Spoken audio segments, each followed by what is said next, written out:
Welcome into the Sports Den, and I know for listeners it may feel like a while since we've been here, but we have been here more recently than the last time you heard us. It was a tech flop last week, to say the least. Multiple tech flops. Multiple. There was recording issue, and then there was another recording issue, and we decided we're just going to punt it because frustration had gotten to the point. It's like, we're not doing this to be frustrated. We're doing this to have fun. Yeah, exactly. And we only have this space for a limited period of time. We were really excited because we recorded, didn't work, and so we came back. We're like, oh, shoot, we got to, fly through. We got, 10 minutes. Let's do a mini pod. Mm-hmm. So we did that. Thought that was pretty fun. It was. We had a great time. And then my mic wasn't working, so. We thought we did really good, and then we got to the computer to edit, and Ryver's face dropped as soon as he put the headphones on, and it's just like, oh, no. It is what it is, bound to happen, but we're here, and a lot of exciting stuff has happened since the last time we actually spoke, and since the last time you heard us speak. You heard us speak, exactly. There's been some really fun games recently, so today we're going to get into all the most recent games of the Avs, Nuggets, Broncos. Each of them, I think, is pretty interesting in its own right. And we're going to play a little bit of play a game, get you a Broncos versus Texans preview. So I'm really excited for all of it. Should be a pretty good pod coming. Yeah, a little bit of look ahead for both the Nuggets and the Avalanche as well. Heck yeah. Well, why don't we get right into it? We're going to play a game called How Much Stock. Still workshopping the name, so any ideas, drop them in the comments. But basically, the rules are I'm going to introduce a topic or a stat relating to one of the Broncos, Avs, Nuggets, and Ian's going to tell me how much stock he's given it. Is he going to buy it all? Is he going to hold, or is he going to be selling? Does it make sense? I think so. Okay, sweet. So I gave you Ian has not seen any of these stats yet. He is going to be looking at them right now as we're going. And we're going to start on the Nuggets. Big win over the Timberwolves on Monday. It was about time we saw that. That was Monday. And currently, Jamal Murray is leading the Nuggets in scoring, averaging 30.3 points per game.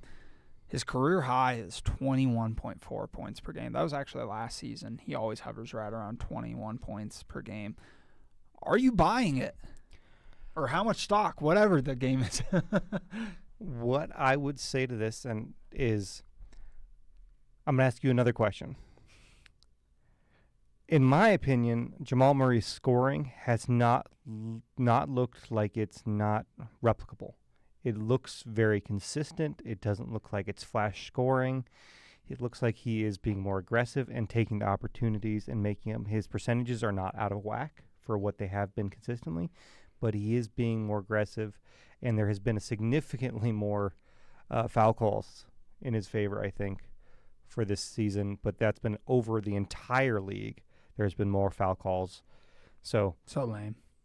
It is lame, and I don't think it's the refs. I think it's some poor decision making on the defensive players, but I mean the refs we can always blame for fun. And the different emphases on fouls that have been sent down by the league. I don't agree with it. I don't like watching games that are full of fouls, but no, I mean we watch the Nuggets and they have on average one of the higher free throw counts over a year than anybody, and that's not from an individual player. It's from a lot of players being aggressive offensive players. But I'm going to hold stock. I'm not going to buy stock in Jamal Murray leading. And actually, you know what? I'm going to buy stock in Jamal Murray leading the Nuggets in scoring because I think that would make Jokic incredibly happy. I think that would be I think he wants that All-Star nod, and through the All-Star, I would buy stock in Jamal Murray leading the Nuggets in scoring. I don't know if it's going to stay at 30. My guess is it probably is going to settle down into like a 26 to 28 range, which is still really good. And I would take that. Absolutely take that. And I think that is very manageable for how this offense has been flowing. What about you, Ryver? So I think there's two elements to this to look at. It's that Jamal Murray leads the team in scoring and that Jamal Murray is averaging 30 points per game. One of them I'm buying stock in, and that's that he's going to lead the Nuggets in scoring. I'm not buying stock in that he's going to be a 30-point-per-game scorer. There's a lot of those right now in the league, but it's because we're 3 or 4 games in, depending on the team. But Jamal Murray proved us wrong. It's Small okay. sample size. But usually year to year, there's only a few guys who are right around 30 points per game. That's a big amount. But like you said, Jokic would love to not be the lead scorer on the team. There's so much more depth and talent around Jokic this year than there's ever been. I think he's going to be a lot more deferential. And he's already a player that loves to throw the assists. I wouldn't be surprised if Jokic comes down to be like a 24-point-per-game scorer. He was at 30 last year, which was career high. And I could absolutely see Murray being a 24 to 26-point-per-game player. Okay. You said 26 to 28. That would be absolutely incredible. Definitely an all-star if that happens. And I think if he continues the pace he's at right now, he'll be an all-star. I think it's interesting because he always turns his game on right around January and really catches fire. And so his averages over the season are a lot lower than you'd expect because of these slow starts. So just by playing at the level he does in January, like that's going to really boost his averages. Yeah, everyone kind of acknowledged that Jamal Murray has enough talent and has been has produced enough to be an all-star, but it's when he has produced that's been the issue. So does this worry you? Because we have yet to see Jamal Murray from start to all the way through the finals produce at a consistent high level, that he's going to run out of steam. There's no evidence to show that. He is one of the better playoff performers. But it's just a concern. It's kind of like maybe there's a reason he starts in because he knows he can't handle it. But I'm choosing to believe that he's doing it because he can. No, I'm not worried about it. And the reason for that is I think he's playing so well. And again, it's only 3 games into the season, but I think this is a continuation of everything we heard coming from the team in the offseason. He looks different this year. I think he's playing well because, 1, he's healthy. And 2, he's in better shape than he's ever been in at this point in the season. So it's not that he will run out of steam. It's that he's in a better place right now physically, and that's going to continue to, I think, build on itself a bit. So I don't think his lack of production ever came from that he could only maintain a level for so long. I think it was just he wasn't being the professional he needed to be early enough in the season. And the last couple of years, pretty much since the pandemic, he'd been dealing with injuries on and off and recovery, so he hadn't had a full healthy offseason. So I think there's nothing but opportunity, and I think we both agree that we would buy stock in him leading the Nuggets in scoring.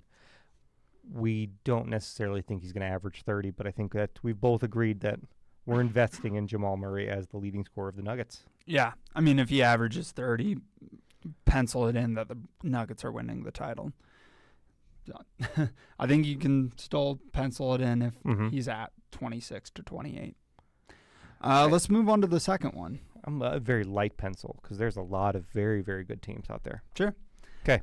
Second one, be on the Avs. The Avs last night were 4 for 6 on the power play. And they haven't had a good power play so far this year. So I guess really the big question with this is, did they figure it out? Are you buying that 4 for 6? I'm going to dip my toe in buying it because there's zero reason talent-wise that the Avs shouldn't have one of the best power plays in the league. There is a question of construction and style that I think is the bigger limitation on it. I don't have the great answer to why that is and why that would get in the way of the Avs, given their talent they have on the power play. But I will note that the breakthrough of the power play did come from Victor Olofsson, being up there with the guys, being just a power play savant, getting his first hat trick as an Av. I'm just talking out of my took us right now, but I'm going to be a cautious buyer in the Avs power play. You need a good jumpstart game. The Devils have been a really good team so far, so I'm choosing to believe that it's a sign of what future. I don't think they're going to be as productive as they were last night, but cautiously optimistic that the Avs will have a top 10 power play, and I think that's enough with their 5-on-5 scoring capacity. Sure, I think everything you said makes total sense. I think you hit it right on the head. I will point out that Victor Olofsson has had some time on PP1 throughout the season. He hasn't consistently been there, but MacKinnon looked fantastic on the power play last night. That shot was awesome. Oh, my goodness. And I'm going to hold just because I need to see the power play more consistently. If it were this point in the season and we didn't have the end of the season last year that the Avs had, as far as the power play, essentially leading them to getting eliminated from the playoffs, if the power play had been going, they would have won that series handedly. If we didn't have the context of late last season, I would be buying it like, oh, they just had a slow start and now they've got it figured out. But it's just been too long of a period where the power play hasn't been going. So I'm going to hold. That being said, the reason I'm not just going to sell it is because of what you said. They've got too much talent to be where they're at. They're ranked 23rd in the NHL in power play. The two teams that bookend them in that are the Blackhawks and the Flyers. Not great position to be in. No. The Avs have so much more talent than those teams do. And so they absolutely should be a top 5 power play every year. And the fact that they're down this low, something hasn't been right. I hope last night was the breakthrough, and I hope in a game or two I'm absolutely buying the stock on their power play. So next game up is Vegas. Vegas has some very well-known PK killers.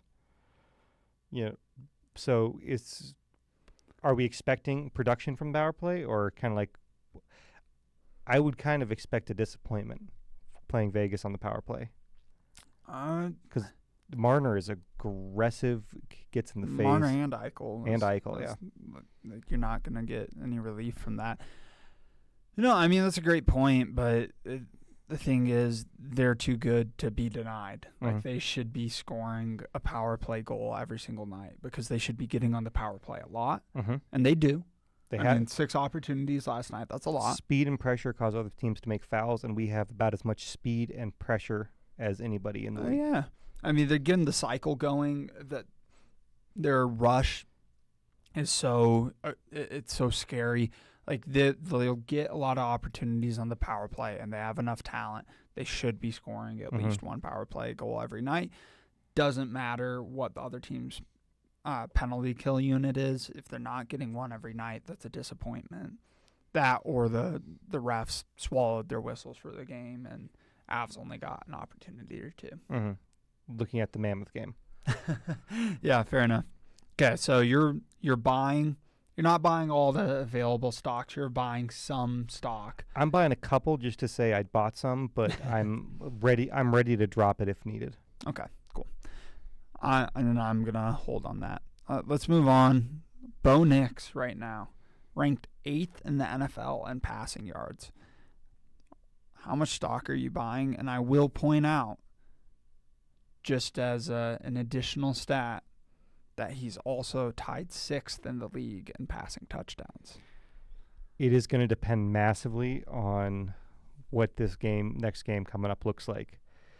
Because if it goes back, we're going up against an intimidating defense. Are we going back to the bad screen game that had been called the previous couple weeks?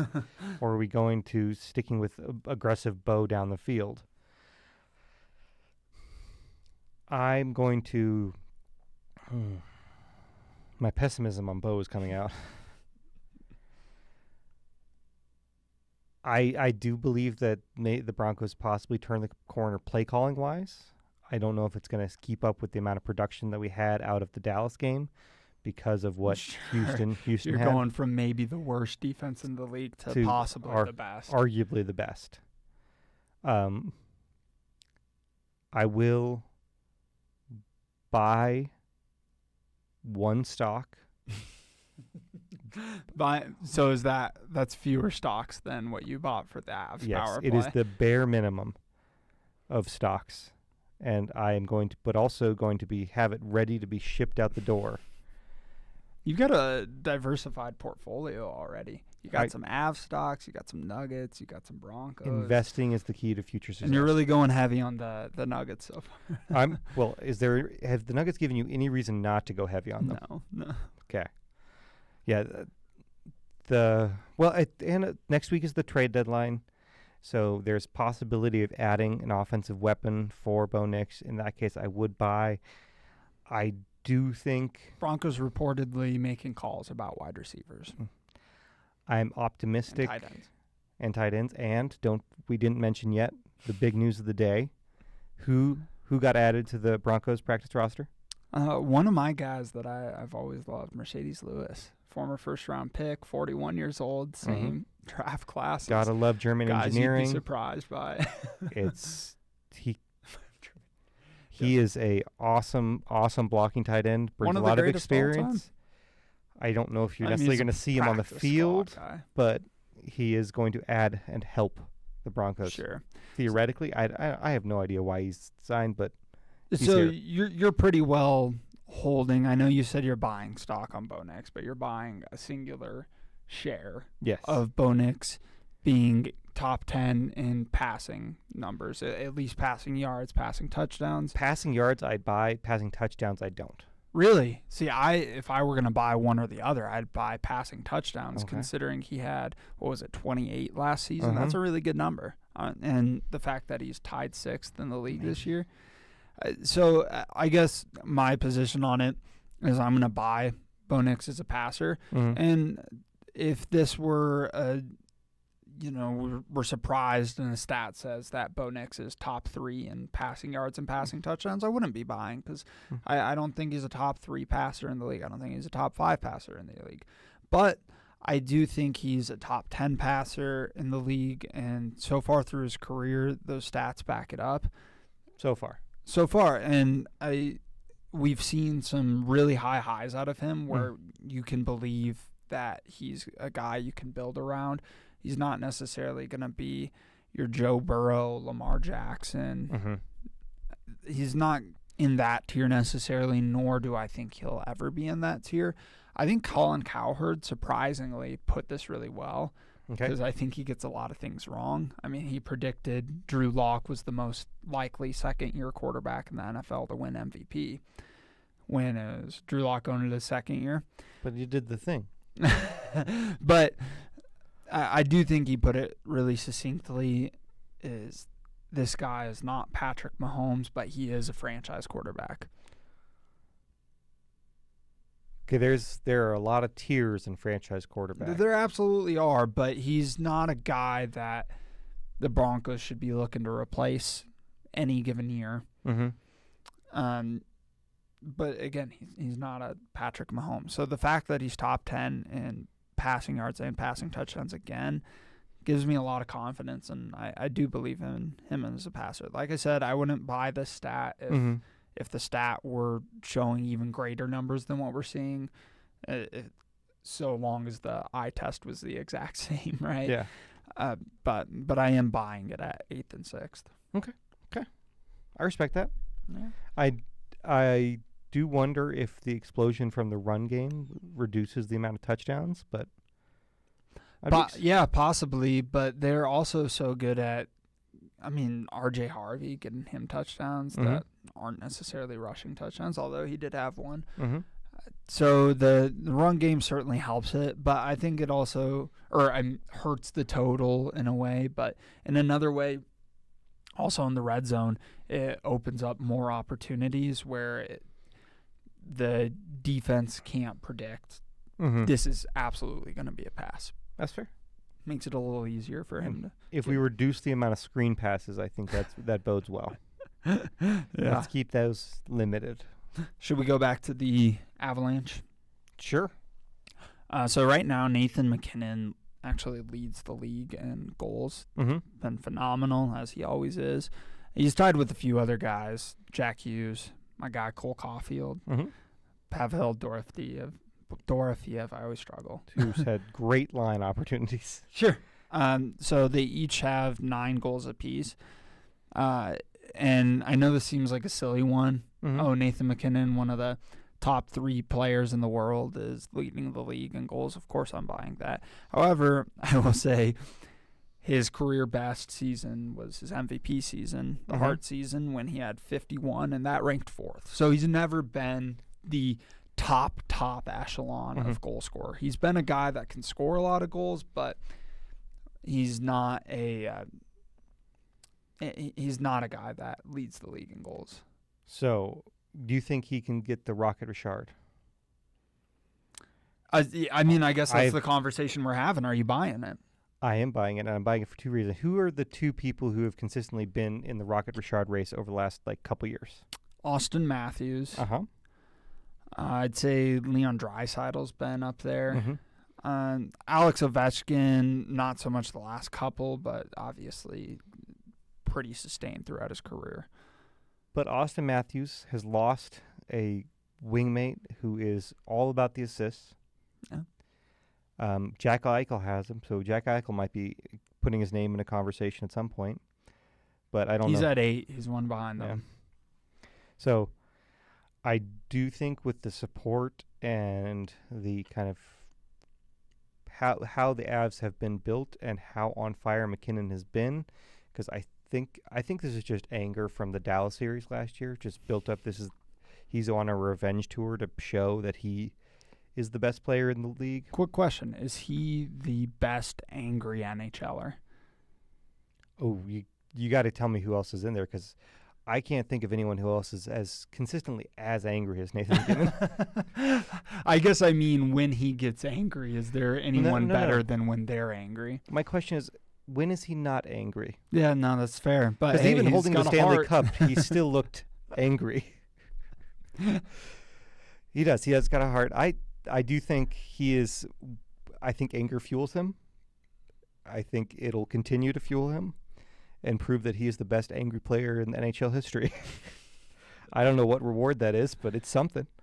I don't know. I feel like whenever he gets his bust going into the NHL It's gotta be Hall of scowling. Fame, yeah. It's got to be scowling. And maybe they add like a pissy quote under it. Just Like I've been in the league 8 years and I haven't won shit. yeah, just one of those, and you get the essence of MacKinnon, Yeah. which is why we love him. I don't necessarily, I wouldn't want him babysitting my kids, but I don't have kids, but I would have a second thought. Jack Hughes has been fabulous. Sure. Both directions, he's really good goal. I don't necessarily think he's going to have that same level of goal production over the year. What about Cole Caulfield? He has been good. Montreal's been not surprising. Everyone kind of expected him to be better. I expected them to have maybe a little drop off from last year. I love the Canadians. They're probably my favorite Eastern Conference team. Mm-hmm. I just love the sweaters. Cole Caulfield's one of my favorite non-Avs in the league, as you know. You hear me talk about Cole Caulfield all the time. He's a phenomenal goal scorer. I've never really thought he could be a guy that would lead the league in goals. So really the guys he's tied with, Hughes, Caulfield, and Dorofeev, I don't anticipate leading the league in goals this year. I imagine all of them are going to be 40-plus goal scorers this year and possibly 50, especially with the incredibly hot starts each of them have. I've got a question on Eichel. It's like I brought him up because he's had the production, but Marner and him are now playing on separate lines.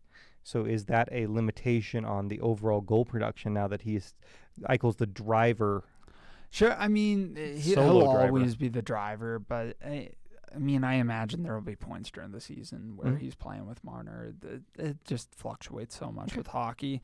Really the guys I would look out for to be there. Austin Matthews, you made a great point of that he doesn't have Marner on his side anymore, but he's still got a lot of phenomenal forward talent right around him. Nylander?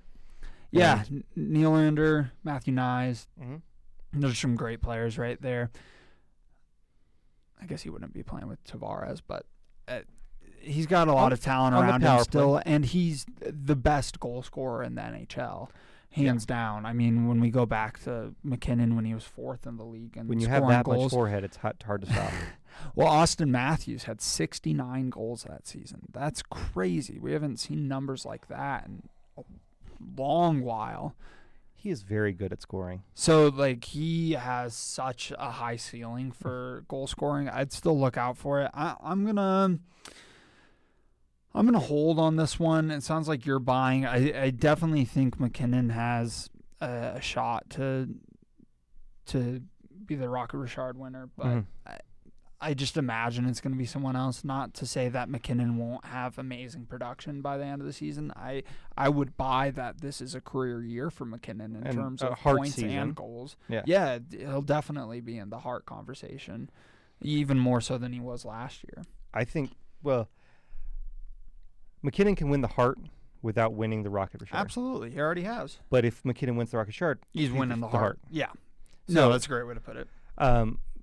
I'm going to trust and believe in MacKinnon to do it because I love, and like we said, I'm kind of buying the power play, and I think there's so much talent in the Avalanche that I would just really enjoy if MacKinnon was just this awesome continuously, because every time his production so far has been like, I've been expecting more, you know? It's like he's been producing at a league best rate, but it's also been like, well, he's got a little more in the tank. He's got more. There's more here.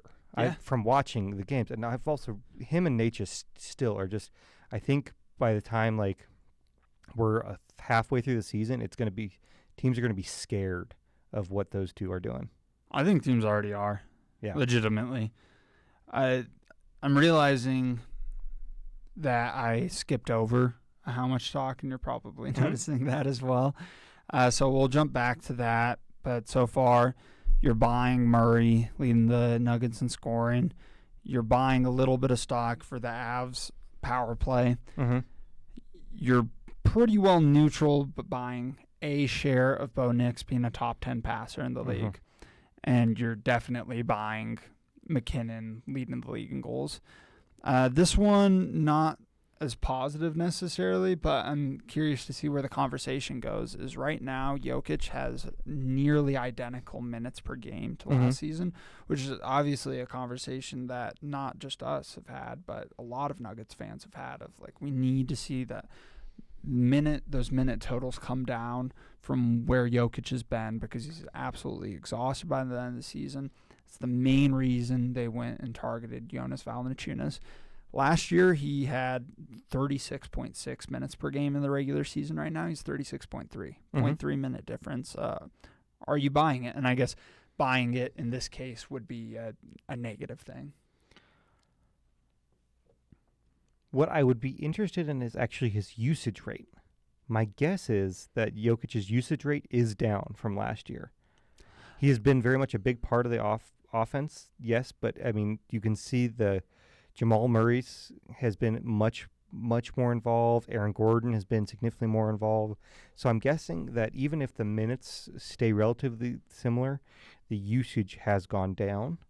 So that means reducing the load on Jokic, which I think is good. My guess is that it's his minutes are trending slightly down from what they were last year. It's still within a minute. It would be hard for me to imagine, I think, Jokic, multi-time MVP, be willing to not be on the court for at least 35 minutes a night. At least 35, okay. Yeah. Interesting. But I would suspect he's probably going to kind of settle at this 36 and just kind of stay there. They probably have a routine. They probably have a routine of he comes in at this certain time, he leaves at this certain time, all the way through the game.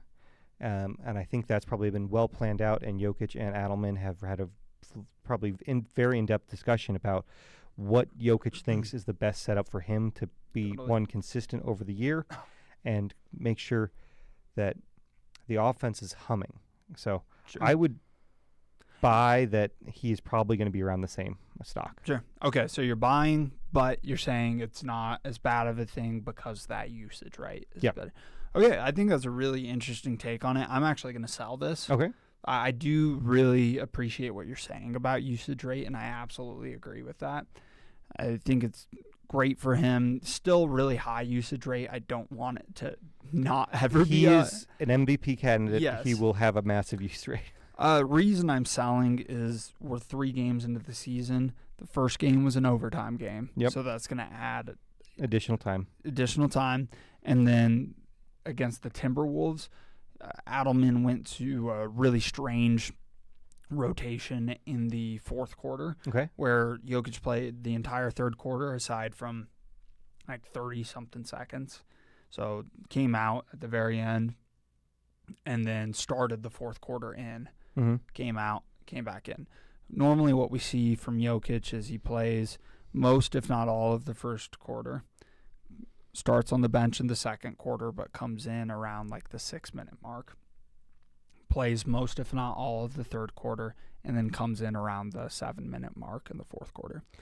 So this is different from his traditional rotation, and that's not a rotation I anticipate the Nuggets are going to use on a very regular basis.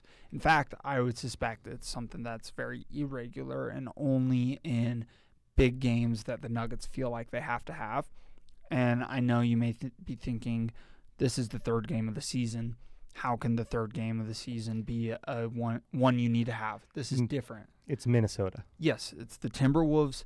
It's a division rival, Mm-hmm. and it's a mental hump for the Nuggets team, who clearly don't have the same kind of confidence against them as they do other teams. So I think Adelman went to that to guarantee they get that win and can carry that confidence throughout the rest of the season. So I think it's 2 pretty abnormal games for the Nuggets out of the first 3 as far as minutes go, and I would anticipate that Jokic's minutes total comes down by about 2 or 3 minutes. Okay. That absolutely makes sense. Yeah, to reemphasize, the Minnesota game, we have to go into every single one of those aggressive and desiring a win. We need to get that monkey off our back, and we need to be aggressive against Minnesota because they have derailed our seasons multiple times, and I just think that that is going to be one of the best matchups throughout this year. Anytime Nuggets Minnesota play, it's got to be watched because it's going to be good. Hopefully Anthony Edwards gets back healthy and it's a full healthy Minnesota Timberwolves because it does feel like the win over them was a little bit lessened, and it doesn't mean as much because Ant wasn't part of it, but we'll still take the win. I do want to give a shout out to the Timberwolves for their jersey and their court. Oh, it my looked goodness. so good. Great call out. That looked phenomenal. Oh my goodness. I cannot wait to watch that. I hope they use those for a lot. Their usual branding is so bad, so boring that, the court and jerseys, great call out. That looked fantastic. It almost looked as good as the Broncos jerseys against Dallas, which, again, holy cannoli, those are great. Oh, my goodness. And the field, too. Wow. Woo! Yeah, no, The great helmet's call out. perfect. I will say on the Nuggets-Timberwolves game, we're going to talk a little bit more about it later on. I didn't really feel that way about Anthony Edwards being out and it being less than, because I think this is a game that last season had Anthony Edwards missed a game, which I do believe he did in one of them against the Nuggets. Nuggets are probably still losing it just because they had that monkey on their back. And so I think this helped them shake it free regardless of who was and wasn't playing. No, I agree that it is still a massive, massive win, and every Minnesota Nuggets game is going to be a massive game for us. And I really hope they're wearing those jerseys every time. I do. I don't know why they would go back. I don't know why the Broncos go back, but they do. For some reason, they got to sell jerseys. My one question is, do you expect a little bit more irregularity in Jokic's minutes in the first section while we get used to all these new pieces and parts because Jokic is such a good fixer and play driver that he can we want Jokic to play with all the toys so that by the time we get to the postseason, it's a machine. Yeah, absolutely. To answer the question, though, I don't know, and I think that's part of the us understanding Adelman, because we've seen Adelman in action. We haven't seen him be a head coach for a full regular season. Yeah.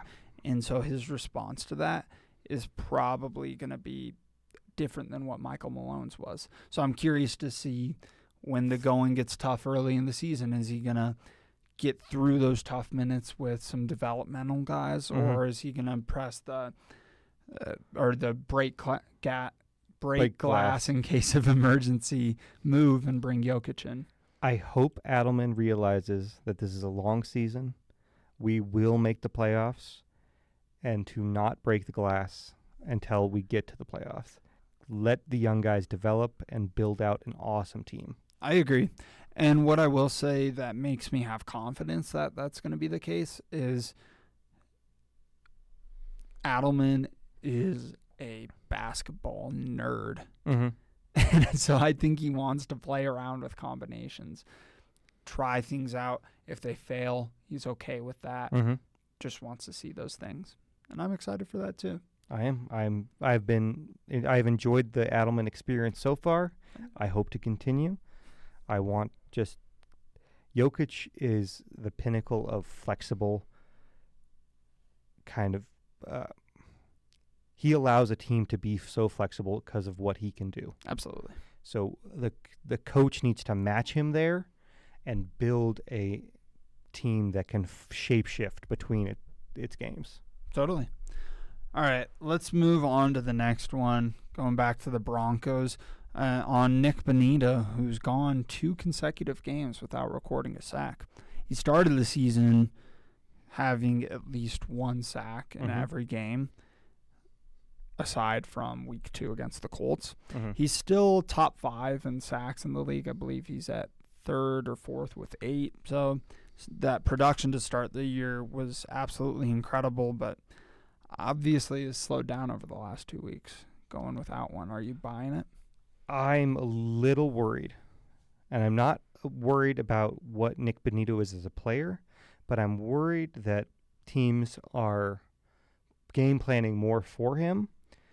And with the PS2 injury, the Broncos are going to require a truly elite pass rush, and that has to be led by an elite pass rusher.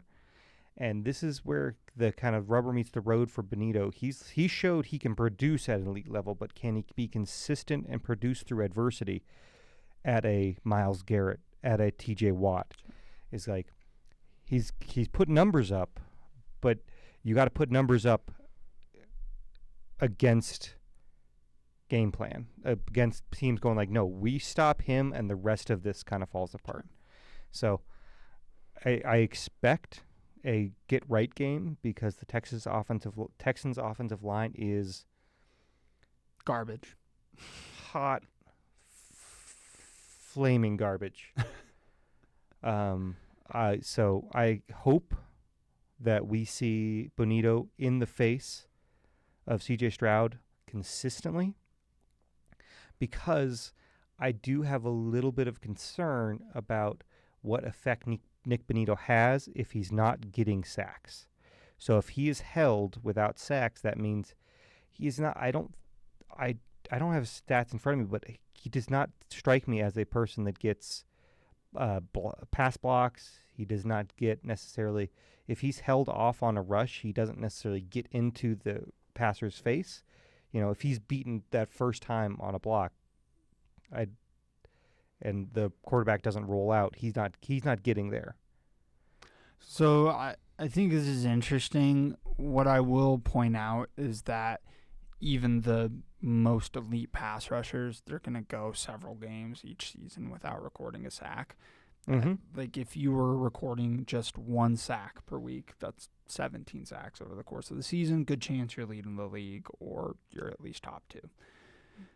And then you get the multi-sack games that come out. So the elite pass rushers, they're still producing. They're creating pressures. He has created a lot of pressures over the season. I'm going to be neutral on it just because I'd like to see him be more productive. You talk about being game planned against. Well, the Broncos, the rest of their pass rush is an elite pass rush unit. They're still leading the league in sacks by 10. And so there are other guys that I imagine certain teams will turn their attention to, and that'll free Nick Bonito up. I think you made an excellent point about PS2 being out. That's going to make it a lot harder on the pass rush because PS2 is locking down the best receiver on the other team, that emergency valve that quarterbacks go to when they're about to take a sack. Oh, guess what? They don't have that now. There's a decent chance they do. I think Riley Moss is a fantastic corner, but PS2 was the defensive player of the year last year. Like, that's a different level of talent. So I'm curious to see how it progresses. It's definitely something I'm going to be monitoring, but I'm not going to be selling, or I guess buying in this instance. I'm not going to be buying it yet until maybe if he goes next week without a sack. We can have a conversation. I think there's a little more of a conversation there. So can I ask a question for you for this when you're watching this game? Is when Nick Bonito doesn't get a sack, do we feel the impact of Nick Bonito?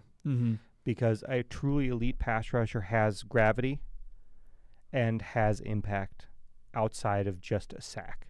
So that's what I'm questioning for Nick Bonito, and I would love to see it against a really poor offensive line. Counter, I would say that one of those impacts you talk about elite pass rushers having is being double-teamed, being game planned against, and opening up opportunities for other players, i.e. Jonathan Cooper's been on a tear lately. I think Jonathan Taylor's a fantastic player. Cooper. Did I not say Cooper? You said your favorite running back. Oh, shit. It always comes back to Jonathan Taylor for the River. Always.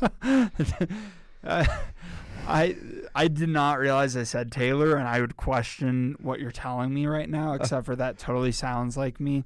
And listening back to the pod from a few weeks ago where I kept saying St. Louis when talking about Seattle, you corrected me, and then I immediately said, or no, was it the other way around? Whatever. Yeah. I was mixing up those cities somehow. That's hilarious.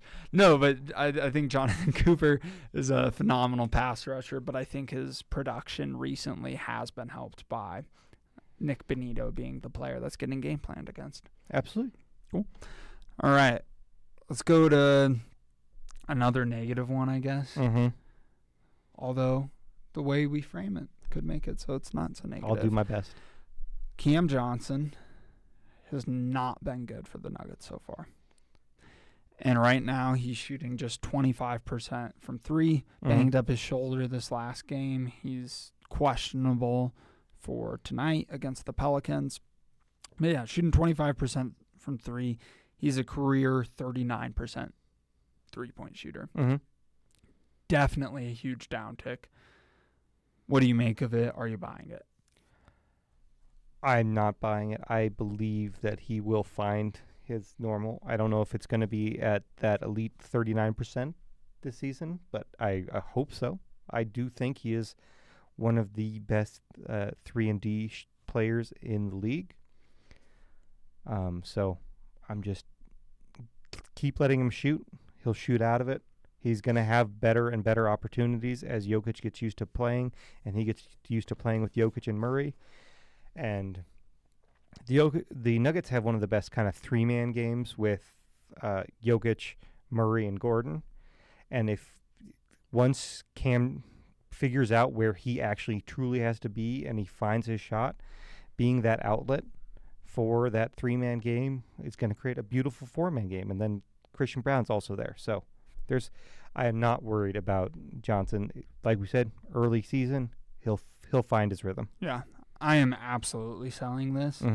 it has been uglier than I thought it would be to start the season, but every conversation we've had about Cam Johnson and all the things we've said about him leading into this year remain true, of him being a really cerebral player, a really great connector and role player that can do lots of things. Even beyond the shooting, we still need the shooting to be good. He's an extremely detail-oriented player, which is what Jokic loves. Well, guess what? You're coming into a new offense. There are a lot of details to learn. And a first-time coach. Other people are learning it as well. Exactly. But particularly with the Nuggets, who have an extremely detailed offense, even much more so than most NBA teams, this is a lot to get accustomed to, and he's not just going to go out there and play mindlessly. He wants to pick up those details so he can be the best version of himself. Sometimes when you're shooting a basketball, you need to be mindless. You need to have that brain turn off.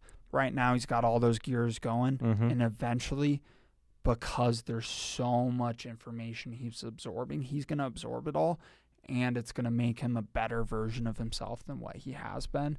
And at that point, we're going to be looking at a really fantastic player, and we'll forget all about this sluggish start to the season. 100%. You're absolutely right. That's a really good point. Because think of where he was last year and think of how much it would take from being at basically base camp of offenses in the Brooklyn Nets, and now you're playing with Everest. That's a lot of difference. That's a lot of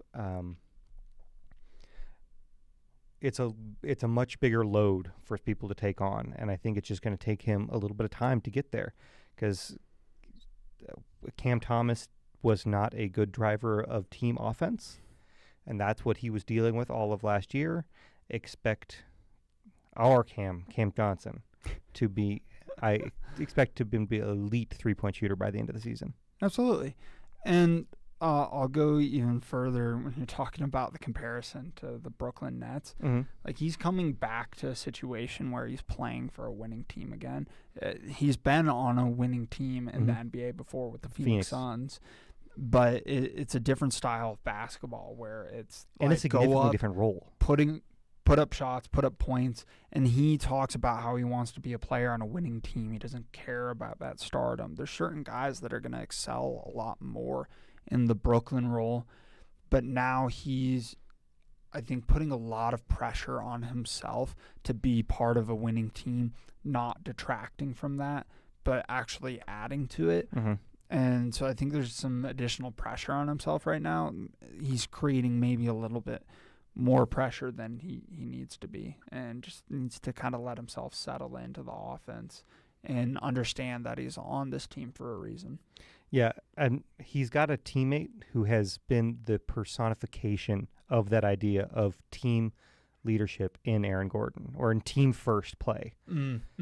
Because that is what Aaron Gordon has come over and done for the Nuggets after leaving Orlando, and he is unreplaceable for the Nuggets because of that. Yeah, and great point too of like Orlando, that similar situation where it's like, just go out, play freely.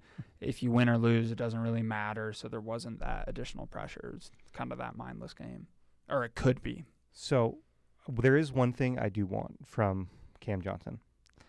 I want a 3-point contest crown. I don't know if he's that good of a shooter to be a winner of the 3-point contest. He's good, but I don't think he's quite that I'm just good. saying, I want somebody to compete in it, and I think he can do it. Okay. All right.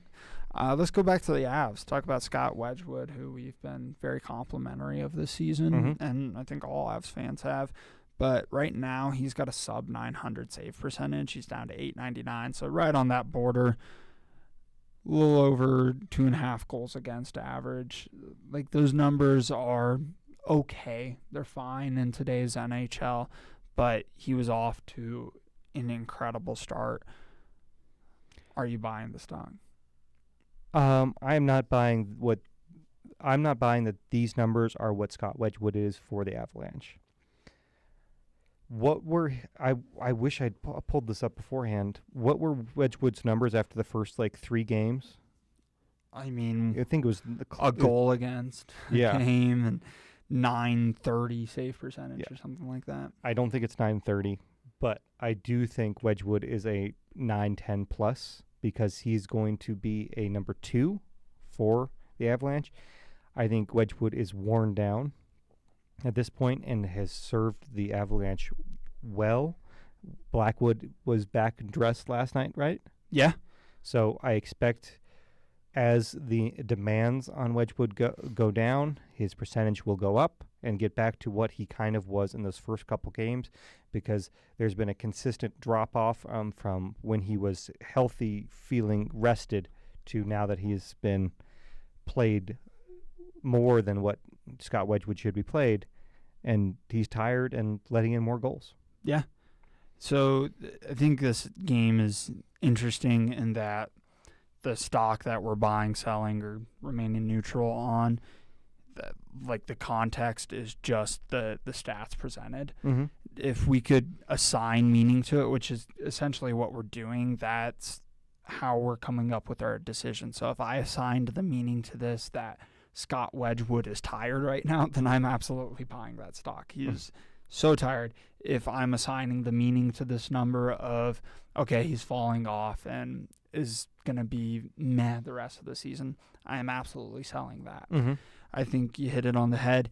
He is worn out. You said before the podcast when we were talking about Scott Wedgwood that they need to send him to, what was it, like Cancun or something? I don't remember where I said, but yeah, he needs him a on spring nice break. trip. Yeah, send him to the cave spas Yeah. that they've got here in Colorado. And he needs to relax. He needs to take some time off. He's earned it. And I think he's done one of the more admirable jobs of a backup goalie for the Avs in recent memory, going really back to Pavel Francouz and the Cup run when he spelled Darcy Kemper and played phenomenally. Do you think that Wedgwood has been the cause of any of our overtime losses? I am not blaming him for a thing this year, and in fact, he's one of the players I am highest on the Nuggets, on the Avalanche right now. I think he's done such a phenomenal job. So I'm going to sell this one. Me as well. Absolutely. Cool. And then we'll go to our last one, and then we'll kind of move on to talking a little bit about the most recent games for each of the teams we're talking about today. The Broncos have a top 10 offense and a top 10 defense. And I'm basing that on both yards per game and points per game. So their offense is 9th in yards per game and 10th in points per game. And their defense is 5th in yards against per game and 8th in points allowed per game. That ranks up as a top 10 offense and a top 10 defense, doesn't it? It sure does. Are you buying it? I want to so bad. I'm thinking about it. I'm going to talk it out with you before I make my final call. Okay. I'm your broker. Yeah, you're my broker. We're bouncing ideas off. We're going to see if that's the right move for me. Defense, yes. The only thing I have concerned about the defense is what Dre Greenlaw will be and PS2's injury. Sure. Alex Singleton has been a good linebacker against the run. He has been the weak point in the pass defense because he is being picked on in the running back and tight end passing. That is not what he does. That's fine. He has been really good in run defense. But we need a linebacker that can cover and can create some havoc in that intermediate short passing game. Would you agree or disagree with that? I agree. I think he's been a little bit better in the pass game than what you're maybe giving him credit for, just because that is one of the hardest positions to find as a inside linebacker that can cover and play the run really well. And I think he does a decent job in pass coverage and a really great job in the run game. I think he's done a decent, but I do think it's a below average production-wise from our inside linebacker. This is not to say I don't want him on the field. I do. I want Dre Greenlaw to be what we hope he can be. Yeah. Which he should be back this upcoming game. He's getting off the suspension.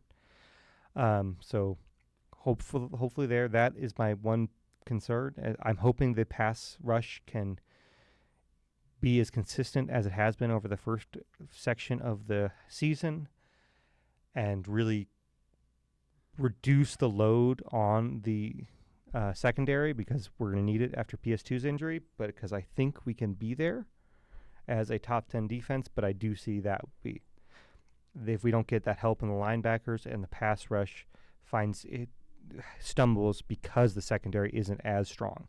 Sure. So that's the only thing I'm worried about defensively. So we're halfway there. Uh-huh. You absolutely are buying that element of it, but it's a package deal, top 10 offense and top 10 defense. That rushing performance from Dallas was really hopeful for me. I think it is Sean Payton's offensive in the past. Yes, Drew Brees is what he is, but it's because they've had such a great running team that allowed for Drew Brees to be the surgeon that he was.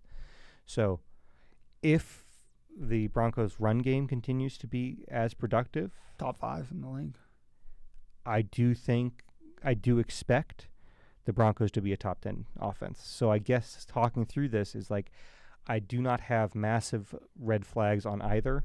I have concerns on both. But do I see a world where we're a top 5 defense and a top 8 on the offense? Absolutely. I think that's probably likely. So I'm buying. What about you? Yeah. Are you thinking the same I like spot? it. I'm buying for sure. And I think that's why the Broncos are where they are in the standings. Mm-hmm. Only one team with a better record. The Broncos beat them until they didn't, being the Colts.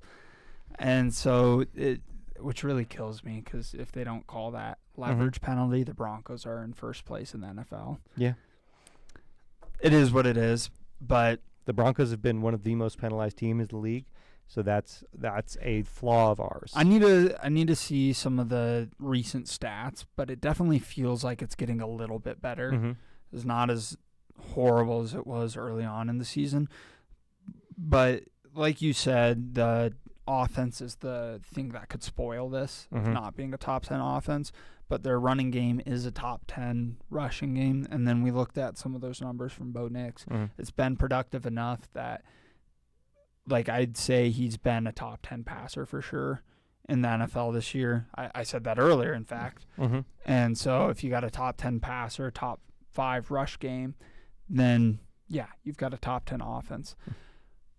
What you could say is if Bo Nix were to drop off a bit and become, a top 12 passer instead of a top 10, you risk falling out a little bit. You risk falling out, and then if the rush offense goes to top 7 instead of top 5, in addition to that, Bo Nix fall off, then it's not top 10. But which is likely. I don't know. I think it's counting on too many things to happen for them to not be a top 10 offense. They are balanced enough that it's more likely that they stay at a consistent. We're not saying top 5. We're not saying top 6. It's like we're talking 7, 8, 9, somewhere in there. Totally. And I would be very happy with that. And I think Sean Payton would be very happy with that level of production. So I guess we'll both cautiously buy. Yeah. Or are you? I think I'm going to buy. Okay. Now that I've talked it through, I'm going to hard buy. Okay. But we'll just go through a recap. Ian is buying Jamal Murray, leading the Nuggets in scoring. Yes. He's cautiously buying the Avs power play, looking better. Just trusting the talent. Pretty well neutral, but buying a share of Bo Nix, being a top 8 passer in the league, or top 10 rather. Jokic having nearly identical minutes to last season, buying. However, you're not concerned about it. No, I think the load is not nearly as heavy on him this year as it was last year. Buying MacKinnon, absolutely leading the league in goals. I know. I do want to touch on this. I have been known to get a little high on my own supply and get a little too optimistic about the Nuggets offense or the Nuggets win totals and other such things. And MacKinnon leading the league in points absolutely could be one of those things. Goals specifically. Goals. but I do believe MacKinnon has the talent, not Absolutely. only with him and on both his line and the power play to do it. For sure. You're neutral on Benito slowing down a bit in sack production. Want to see more. You're selling Cam Johnson's struggles from 3-point line. Mm-hmm. You're selling Scott Wedgwood's decrease in production, Mm-hmm. and you're slightly buying the Broncos being top 10 offense and defense. Yep. That was a fun game. That was great. Okay. So we'll kind of rush through this next section just because we're going pretty long and we want to get into a preview for the Broncos and Texans. But the most recent games for those three teams, Broncos beat the Cowboys 44-24. Nuggets beat the Timberwolves 127-114, and the Avs last night beat the Devils 8-4. Which game was the most exciting to you? I think the Avs beating the Devils because I think the Devils are the best team they played. All right, Interesting. because they've been the best out of the gate so far against Sure. those couple teams. Yeah. And we played them recently, okay, right? Yep, it Yeah. was Saturday, I believe. Saturday, and we lost that game in overtime. And so it was nice to have a little bit of an offensive explosion. The power play was awesome. Victor Olofsson had a hat trick, which I was very excited about. And Ryver read me like a book and knew I would be very excited about. You love Olofsson. Olofsson and Bjorkstrand. Do I know why I like them? No, I do not, but I do. I don't think the Nuggets have yet truly found themselves or played a team that has found themselves. So it's kind of like they're starting to go. So I'm like I'm excited. I think the Suns have found themselves. It's just at the bottom of the barrel. Yeah. Yeah, they're a little rough. So and the Broncos beating the Cowboys. The Cowboys have one of the worst defenses in the league. I'm ecstatic that it finally happened, but it's not the same level of performance against like the Devils. I expect to make the playoffs. Sure. I don't expect the Phoenix to, and I expect the Cowboys to probably be in the wild card competition. So Sure. I just think the performance against the Devils was more impressive overall than the other two. Yeah, I'll tell you what, all three of these games made me extremely happy. They're Absolutely. very fun to watch, each of them. I would disagree on that I was most excited at Avs and Devils just because my excitement was a different type of excitement with that. Of like, whoa, what am I watching right now? This is crazy. Versus like the other games, I think there's something that could be taken away from it. Nuggets, Timberwolves, like I mentioned, getting the monkey off your back. You beat the Nuggets, Timberwolves. So ultimately, that's my answer for this. And then Broncos, Cowboys, the offensive explosion. Super fun to watch. Like you mentioned, terrible defense. Mm-hmm. What I thought was also really awesome from it is the Cowboys had maybe the best offense in the league, and they held their starters to just 17 points. Mm-hmm. And then there was one of the better throws I've seen all That year. was an incredible pass. I was like, who the heck is this guy from the backups? If you want to remember and look at some great college football highlights, I mean, it wasn't the most technically like intricate offense, but the Tennessee Volunteers of a couple of years ago with what is his name? Malik Hooker as the quarterback. That ball got thrown far Was it down the Malik? field. Or was it Hendon? Hendon Hooker? Malik Hooker? Oh, man. We're not going to remember, and that's okay. We're moving That on. was a fun team. But they threw the ball really far, and they ran real fast. Oh, yeah. So, yeah, I'd go Nuggets, Timberwolves. The Broncos, Cowboys, obviously very exciting as well, though. And I think all Broncos fans were having a party. And I'll say this, the Cowboys have never beat the Broncos in my lifetime. Wouldn't know what it looks like. Last time they beat the Broncos, 1995. Well, you made me feel old, but okay. I was born in 99, so cool. I was not. Well, let's jump into the Broncos-Texans preview. And I think the most interesting thing about this game is absolutely the two defenses. And Yes. I guess I'm going to ask the question, who has the better defense? And I think we got like 5 minutes to get through this. Okay, 5 minutes. Let's go. But I'll give you some stats, and I'll let you tell me who do you think has the better defense. Go for it. Right now, yards per game, Texans are first in the league, Broncos fifth. In sacks, Broncos are first with a bullet with 36 sacks. Texans are 19th, 20 sacks behind the Broncos with 16. That's pretty crazy. Mm-hmm. Especially since what kind of draft capital they put into that pass rush. Totally. Turnovers, Texans tied fifth with 11, Broncos tied 20th with 7.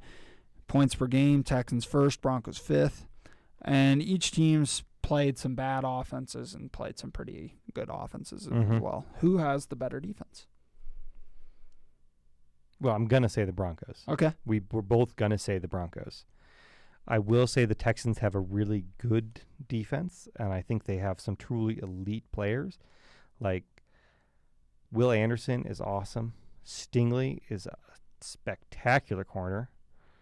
So I think they're in the same tier of defense, but I would say that I think the Broncos overall have a better defense. Although I do think that the Texans have an advantage with their coaching.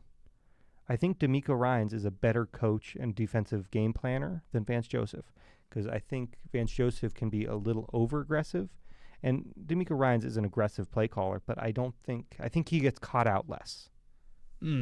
Okay. Well, I would actually say I think so far the Texans have been the better defense, but I think by the end of the season we'll say the Broncos are the best. And I think it comes down to the top two players you mentioned, Stingley and Will Anderson. Phenomenal players and the leaders of that defense. I would take PS2 and Nick Bonito over the combination of Stingley and Anderson.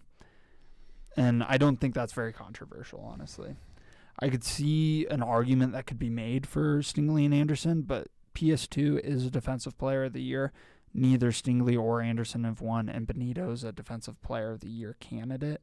And I would say Will Anderson may be a bit of a candidate, but I don't think he has as strong of a case right now as Nick Bonito. I think he needs a little. I think he'll be there in a year or two. Sure. All right, let's get score predictions, and then we're gonna get out of here. Score predictions are going to be two great defenses, two offenses that have had issues. I'm going to go with 25-22. We're going to get some weird scores in there, and I'm going to go for the Broncos because they do seem to be winning. Sure.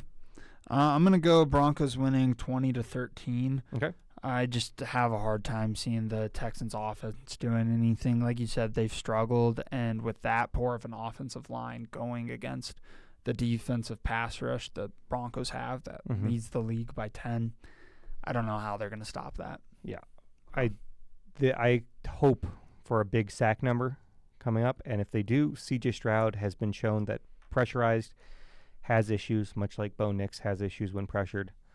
But the one thing I will say is I do feel like the Broncos tend to, outside of the Cowboys game, players tend to come we play to the level of the opponent, it feels like sometimes. So I'm wondering if that's going to be the case. I'd agree with that. Yeah. Oh, I'm looking forward to watching that game. Looking forward to the rest of the teams. Had a lot of fun with this one. Hopefully my mic's working. It appears it is. So we'll see you next week. Cross our fingers. Let's go.